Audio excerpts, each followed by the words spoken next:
Hi kids, today we're reading Pinkalocious, Tickled Pink by Victoria Karr. I was in the library looking for a good book. I poked around the shelves until I found something with a bright pink cover and shiny gold letters. The Goofy Book of Giggles and Gags, I read. I opened it up. It was full of hilarious jokes. I started reading and giggling. I bit my lip to try to keep from laughing out loud, but the jokes were too funny.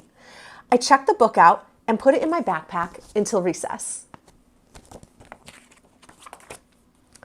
When it was finally time to go outside, I took the book with me.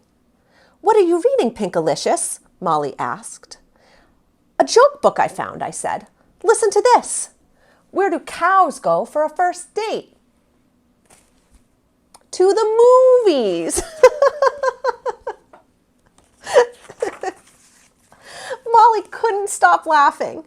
We laughed so hard that Alex and Allison came over to see what was going on. "Pinkalocious has a joke book," said Molly. "Go ahead, Pinkalocious. Read them one." "Okay," I said. "Why do birds fly south in the winter?" "Why?" said Alex, Molly, and Allison. "Because it's too far to walk," I said. We giggled until our tummies hurt. I told them another joke and another, and soon everyone was listening to us. "Pinkalocious, you're hilarious," one kid said, laughing. "No, she's not," said Tiffany, who was listening the whole time. "Anyone can be funny if they're reading from a book. I bet Pinkalocious doesn't have a real funny bone in her body." "I do too," I shouted, my cheeks turning pink with anger. "Prove it," said Tiffany.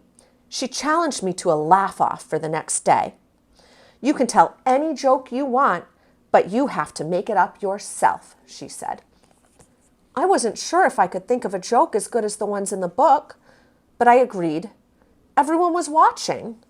What else could I do? That night, I told my family about my dilemma.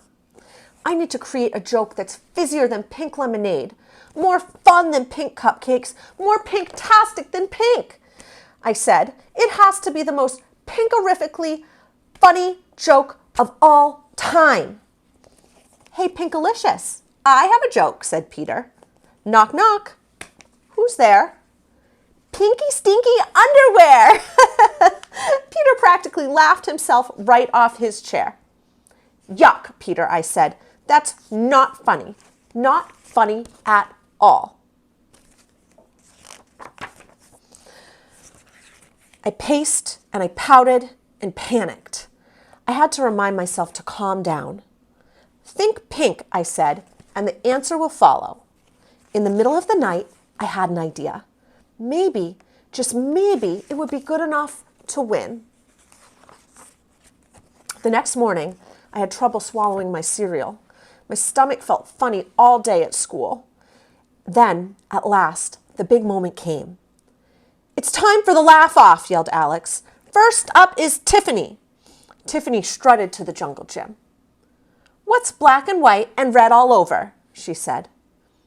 "An embarrassed zebra?" someone asked. "No," Tiffany said.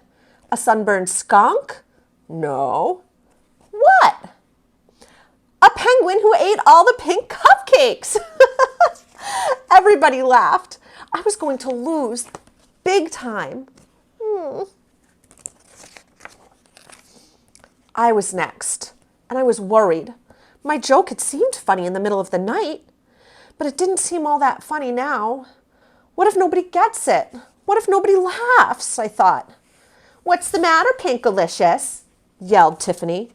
"Can't be funny without your book." I walked over to the jungle gym.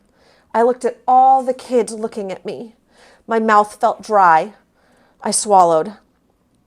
Oh well, I thought. Even if my joke isn't the best, at least everyone will know it's my own. "What's funnier than being tickled?" I said.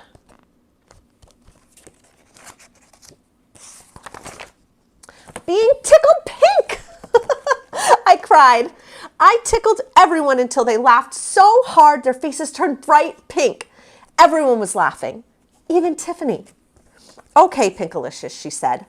I guess you do have a funny bone after all. Thanks, I smiled with relief. I liked your joke too. After the laugh-off, I returned the joke book to the library. Now that it was over, nothing seemed quite as funny as being tickled pink. The end.